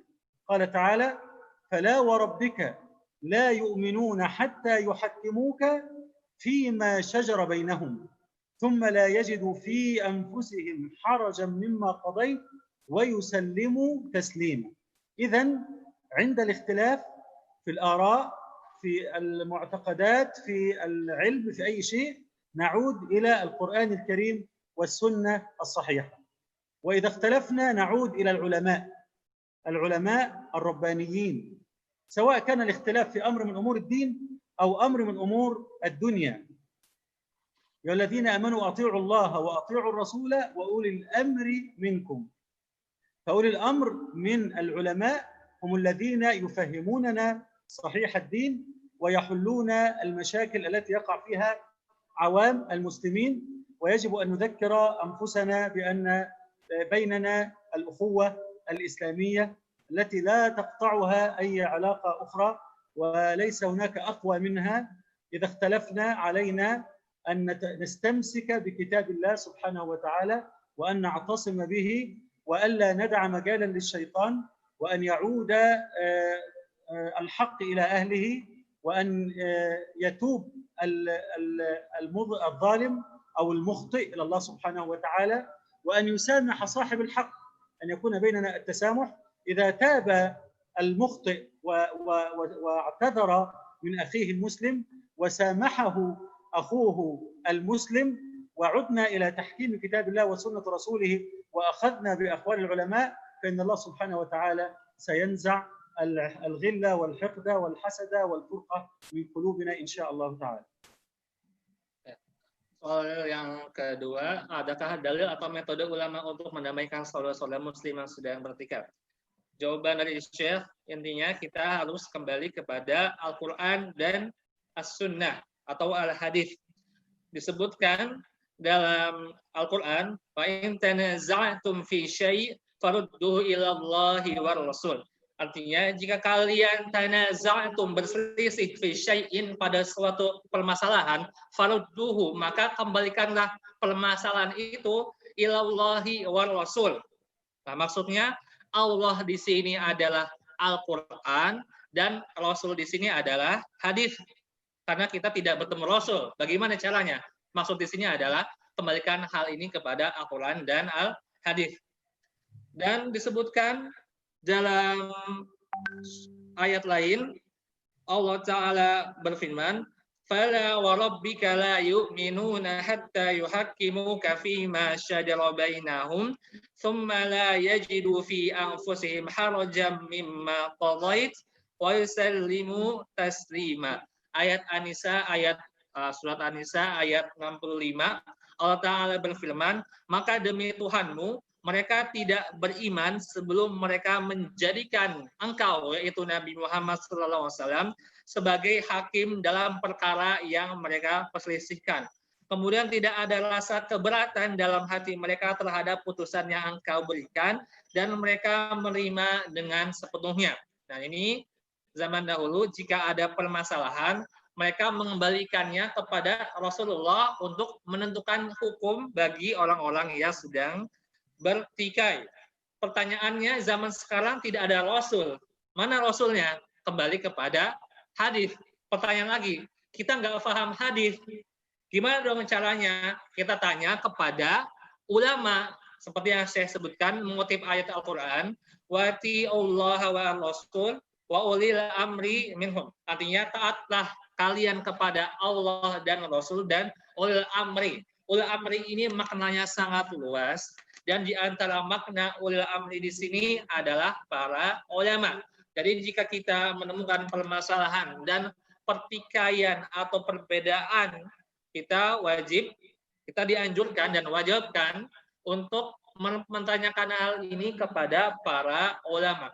Dan mungkin saya sedikit berikan komentar ya. Nah, dari saya pribadi, bukan dari Syekh. Dan juga kita sebagai umat Islam harus bisa melihat manakah ulama yang harus kita ikuti dan manakah ulama yang tidak kita ikuti. Karena terkadang jika kita salah dalam memilih ulama, itu bisa menyebabkan hal yang tidak baik kepada kita. Itu makanya kita sebagai umat Islam jangan sampai ada orang yang baru belajar Islam kemarin kita langsung anggap ulama gitu. Kita harus selektif dalam menilai manakah orang yang layak untuk diambil fatwanya. Alhamdulillah kita di Indonesia ini sudah ada Majelis Ulama Indonesia. Nah, berarti hadirnya MUI ini dapat menjadi solusi dari perpecahan yang ada di umat Islam. Dan juga poin terakhir, Syekh berkata, jika ada seseorang yang bertaubat, maka maafkanlah. Gitu. Dan inilah yang diajarkan oleh Rasulullah SAW ketika orang-orang kafir Quraisy yang tadinya berbuat kejahatan, jika mereka bertaubat, maka harus kita terima taubatnya. Seperti yang disebutkan, ini tambahan dari saya pribadi, ada namanya Ikrimah bin Abu Jahal. Syekh idofatan minni. تفضل ممتاز ما شاء الله. Ada namanya Ikrimah bin Abu Jahal. Saat Fathu Makkah, beliau itu termasuk ke dalam list kafir Quraisy yang akan dieksekusi saat Fathu Makkah.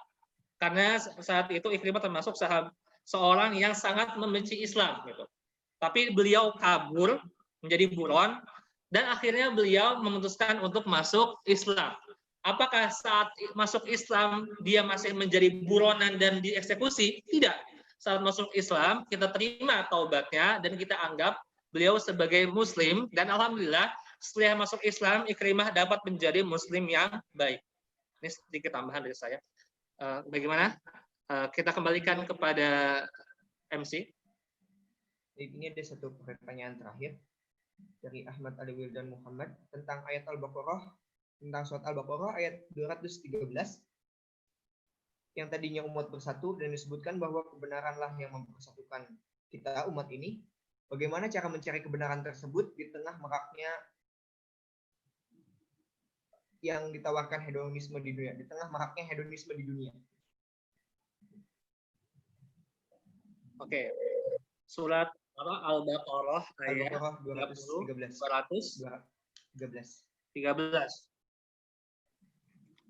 Syekh As-Sa'il sa'al an ayat an surat Al-Baqarah ayat 213 kama qala Allah Ta'ala kana an-nasu ummatan wahidah fab'atha Allahu nabiyyina mubashshirina wa mundzirin wa anzala ma'ahumul kitaba bil haqqi liyahkuma bainan nasi fima ikhtalafu fihi wa ma ikhtalafa fihi illa alladhina utuhu min ba'di ma ja'atuhumul bayyinatu baghyan bainahum فهدى الله الذين اختلفوا فيه من الحق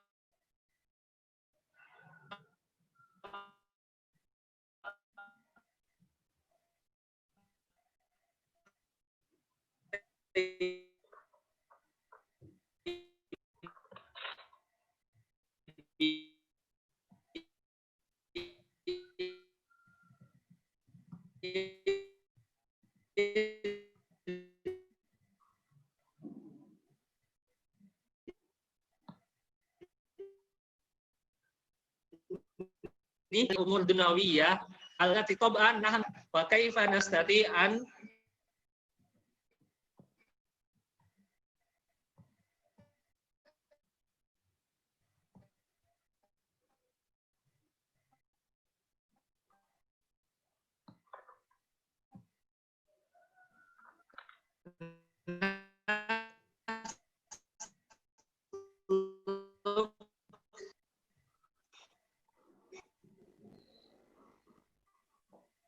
معذرة السؤال مرة أخرى، أنا فهمت الآية لكن السؤال ماذا؟ السؤال الآن نحن نعيش في زمن الفتنة والناس يدعون إلى حب الدنيا وإلى رفاهية وإلى أموال.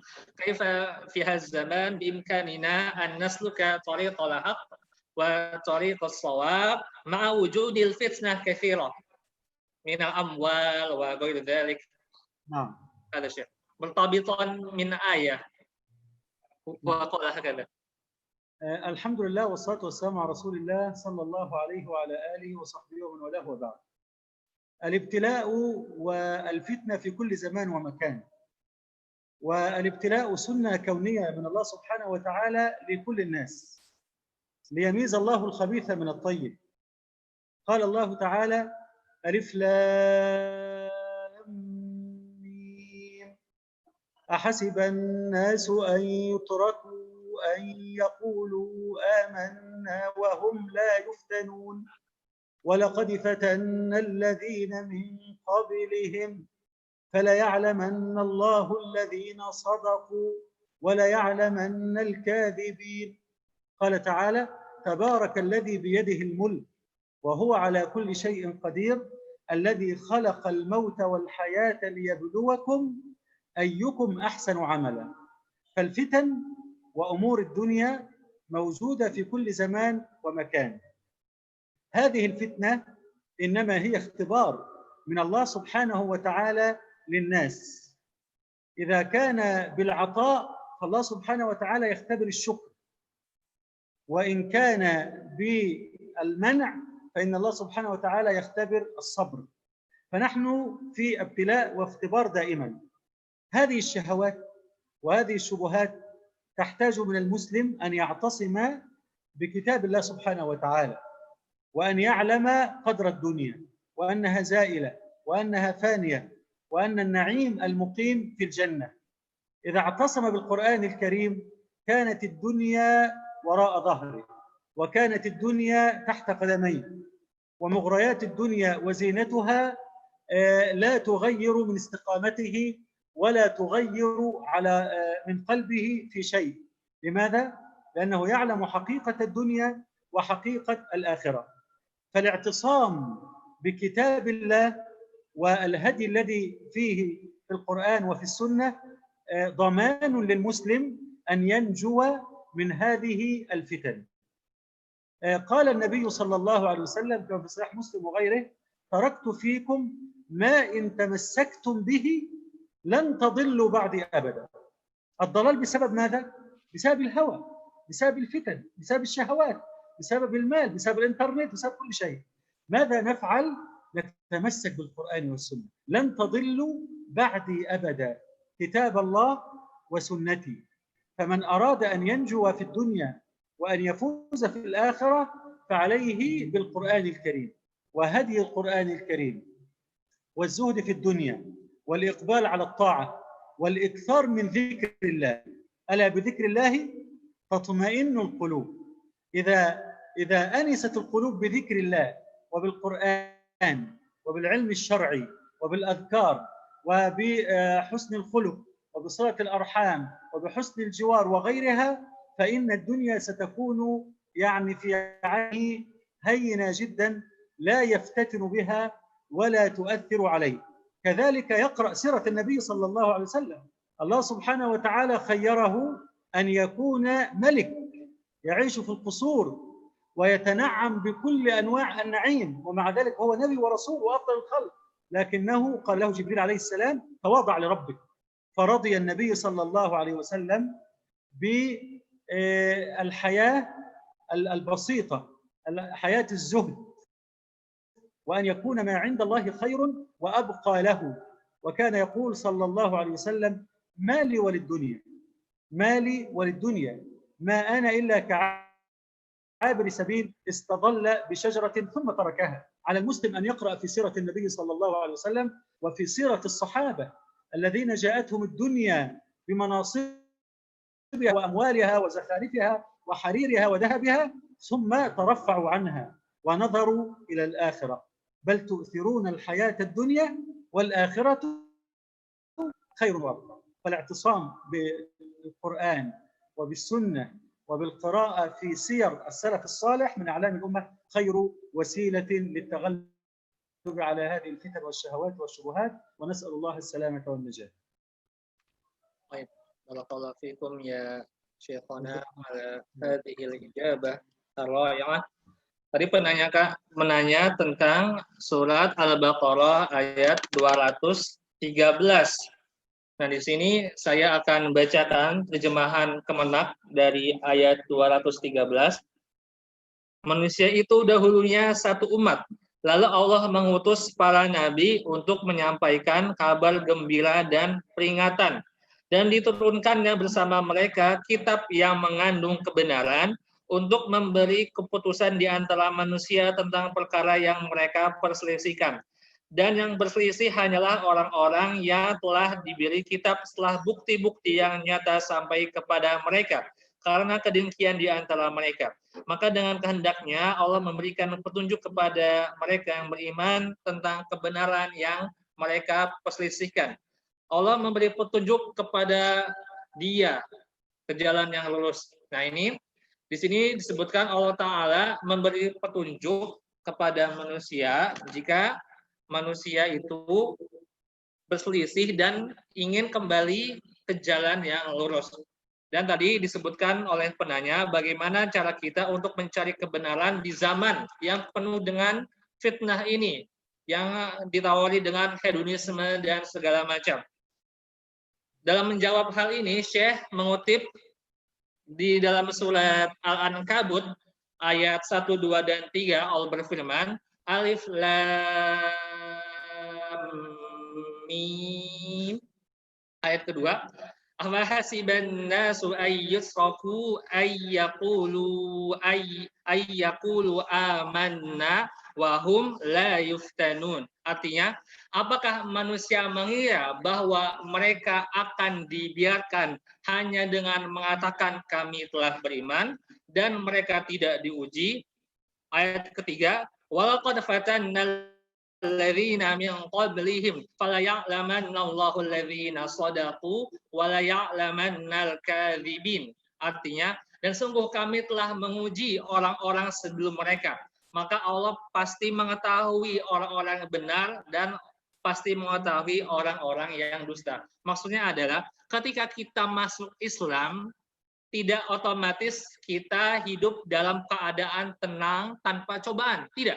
Dalam ayat ini Allah menyebutkan Allah tidak akan meninggalkan kita dengan hanya kita berucap saya beriman. Tetapi di situ dalam kehidupan Allah akan memberikan kepada kita ujian.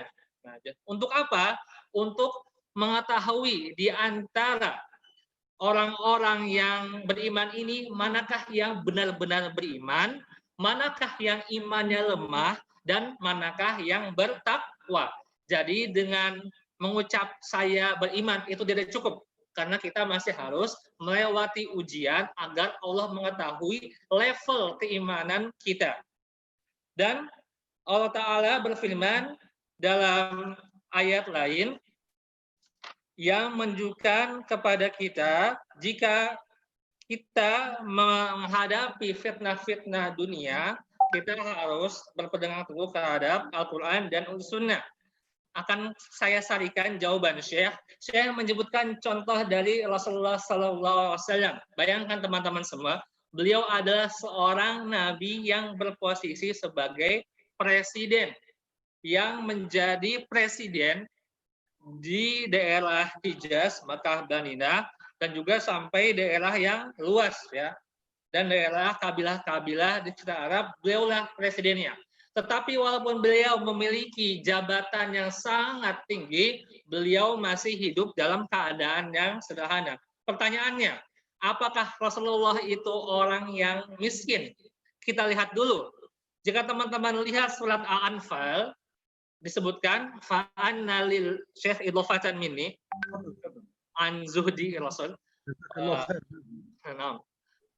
Kita melihat jika umat Islam berperang, kita akan mendapatkan ghanimah, yaitu harta rampasan.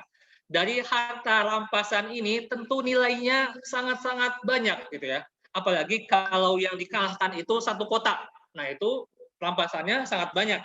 Dan jika kita ketahui, 1/5 dari rampasan ini jatahnya buat siapa? Buat Rasulullah. Fa'anna lillahi khumusahu walir rasul. Jadi pertanyaannya, apakah Rasulullah miskin? Tidak juga, gitu ya. Karena ketika ghanimah dapat, Rasulullah dapat 1/5 gitu. Baru 4/5-nya untuk sahabat. Berarti jatah Rasulullah ini sangat banyak. Tetapi walaupun beliau duitnya banyak, hartanya banyak, beliau tidak tamak. Beliau sering bersedekah, membagi-bagikannya kepada orang yang miskin. Dan inilah contoh dari kesederhanaan yang diamalkan oleh Rasulullah Sallallahu Alaihi Wasallam. Dan juga disebutkan dalam hadis, Rasulullah mewasiatkan kepada kita, jika kalian berpegang teguh terhadap ini, kalian tidak akan tersesat setelah aku wafat. Apakah itu? Yaitu Al-Quran dan As-Sunnah. Jadinya intinya masih jawabannya sama. Jika kita ingin tidak tersesat dari fitnah yang ada di dunia ini, Syekh mewasiatkan kepada kita untuk berpegang teguh terhadap Al-Quran dan As-Sunnah. Maksudnya apa? kita memegang Al-Quran seperti ini, bukan gitu ya. Maksudnya kita mempelajarinya dengan sungguh-sungguh, kita mempelajarinya melalui ulama dengan sungguh-sungguh dan dengan waktu yang lama agar dengan itu kita dapat membedakan mana yang hak dan mana yang batil, mana yang salah, mana yang benar, mana yang harus kita lakukan dan mana yang tidak boleh kita lakukan. Karena dari Al-Quran dan As-Sunnah ini sudah cukup bagi kita untuk mengetahui kebenaran dan kesesatan jika kita diuji oleh Allah Ta'ala dengan berbagai macam ujian dengan harapan agar kita dapat menjadi muslim yang bertakwa.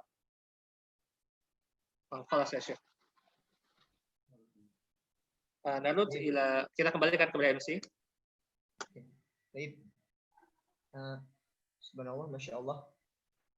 Sebagaimana telah dituturkan,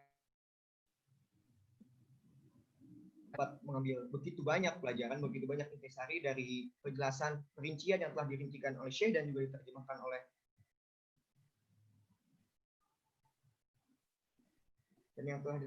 oleh penerjemah kita pada hari ini.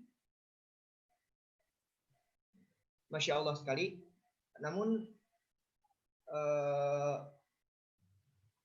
kami senang mengenai respon-respon dari teman-teman peserta sekalian yang subhanallah sangat antusias sekali dalam bertanya dan mengulik ilmu dari Syekh kita, pemateri kita pada hari ini. Namun karena waktu yang terbatas, kami ucapkan mohon maaf kepada penanya-penanya yang mungkin pertanyaannya belum bisa tersampaikan oleh Syekh. Insya Allah di lain waktu kita, semoga Allah mempertemukan kita kembali.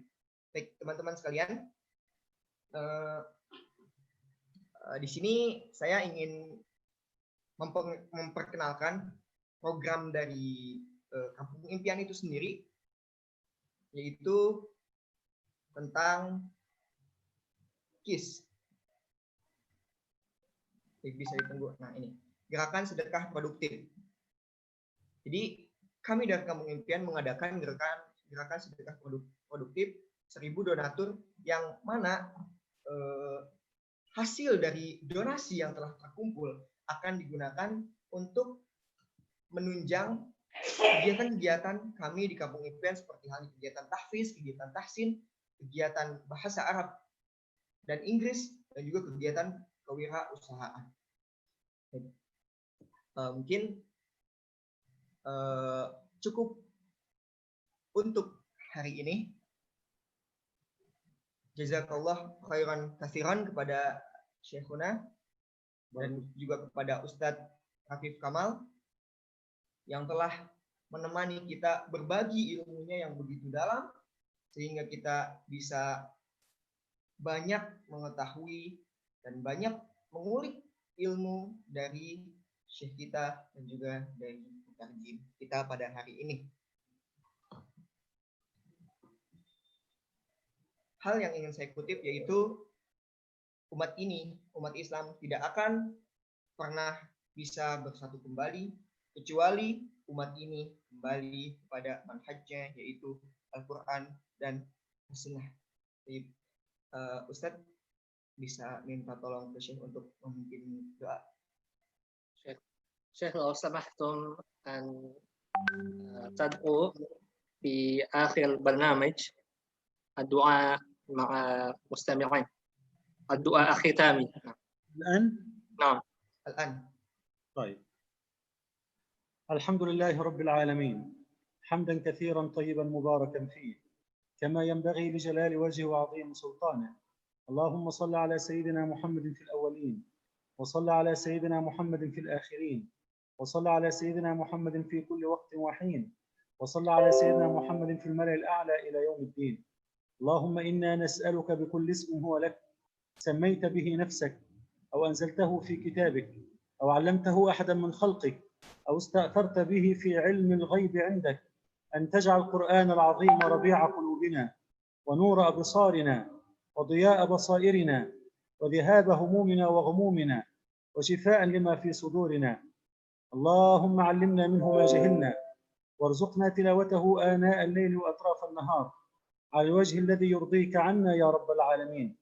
اللهم إنا نسألك الثبات في الأمر والعزيمة على الرشد، ونسألك موجبات رحمتك وعزائم مغفرتك، ونسألك شكر نعمتك وحسن عبادتك، ونسألك من خير ما تعلم، ونعوذ بك من شر ما تعلم، ونستغفرك لما تعلم، إنك أنت علام الغيوب. اللهم اجمع شملنا ووحد صفنا وألف بين قلوبنا. اللهم اجعل هذه البلاد إندونيسيا أمنا أمانا، سلما سلاما، آمنة مطمئنة، سخاء رخاء، وبلدي مصر وسائر بلاد المسلمين. اللهم لا تدع لنا ذنبا إلا غفرته، ولا هما إلا فرجته، ولا دينا إلا قضيته، ولا عاصيا إلا هديته، ولا مريضا إلا شفيته، ولا ميتا إلا رحمته، ولا حافظا للقرآن إلا ثبته، ولا طالب علم إلا وفقته، ولا حاجة من حوائج الدنيا والآخرة لك فيها رضا ولنا فيها صلاح إلا يسرتها ووفقتنا لها يا رب العالمين. يا الله، كما بلغتنا رمضان أعنا فيه على طاعتك، وجعلنا فيه من عتقائك من النار ومن المقبولين. اللهم لا تخرجنا من رمضان إلا بذنب مغفور وعمل مبرور وتجارة لن تبور. يا الله يا رب العالمين، اغفر لنا وتب علينا وارحمنا واهدنا الصراط المستقيم. اللهم اجعل جمعنا هذا جمعا مرحوما، وتفرقنا من بعده تفرقا معصوما، ولا تجعل منا ولا بيننا ولا حولنا شقيا ولا محروما. اللهم اغفر لنا خطأنا وعمدنا وجدنا وهزلنا وكل ذلك عندنا. ربنا آتنا في الدنيا حسنة وفي الآخرة حسنة وقنا عذاب النار. وصل اللهم على نبينا محمد وعلى آله وصحبه وسلم، والحمد لله رب العالمين.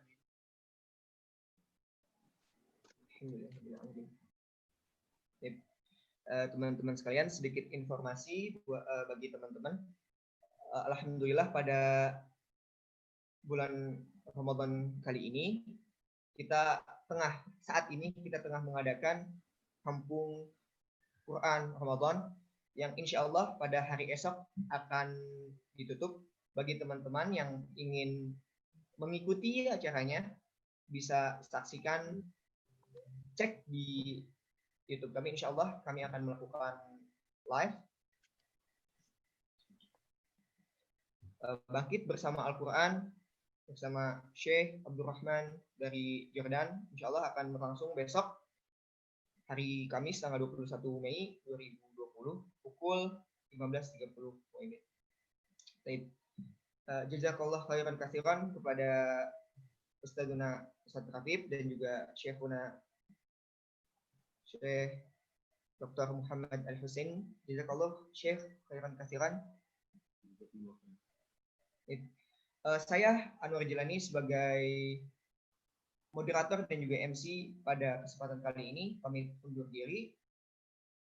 Meminta maaf yang sebesar-besarnya apabila ketika dalam berlangsungnya acara ada kata-kata yang mungkin tidak enak terucap ataupun perilaku-perilaku yang tidak berkenan. Kurang lebihnya mohon maaf. Wabillahi taufiq wal hidayah. Wal inayah. Assalamualaikum warahmatullahi wabarakatuh. Waalaikumsalam warahmatullahi wabarakatuh. Waalaikumsalam warahmatullahi wabarakatuh.